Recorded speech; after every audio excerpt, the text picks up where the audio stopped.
Hello mga ma'am, good morning. Hello guys, good morning po sa lahat. Today is August 31.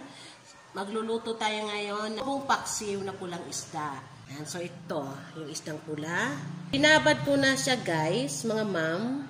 Binabad ko na siya sa toyo, sa suka, sa pamintang durog.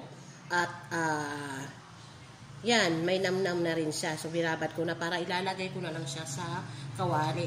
At kailangan din natin siya ng siling green. Yan, siling green. Nasaan na yung siling green? Siling green, garlic, and onion, and ginger. Yan. So, yun yung mga kailangan natin. At sasalang na natin. At kapag konti na lang yung sabaw niya, lalagyan natin siya ng kunting oil. So, ito yung tinatawag na adobong paksiw na pulang isda. So, tara na, dito na tayo sa kawali. Open na muna natin.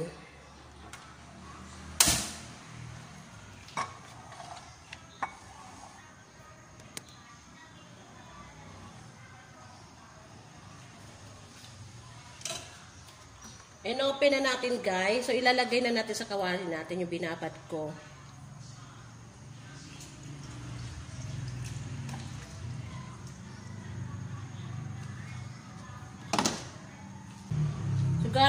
Sigurado ko favorite din to ng lahat eh. Yan. So, ilagay ko na at isunod natin ilagay yung ating garlic. Yan. Lahat na sila. Ilagay na natin. Yung sili lang ang wag. Mamaya na yung sili.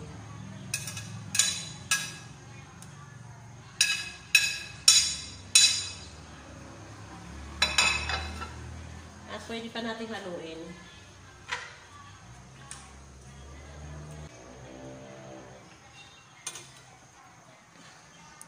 Ayan na.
Ito na po.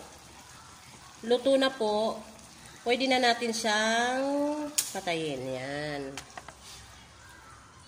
Luto na po yung aking adobong paksiw na pulang isda. Thank you for watching.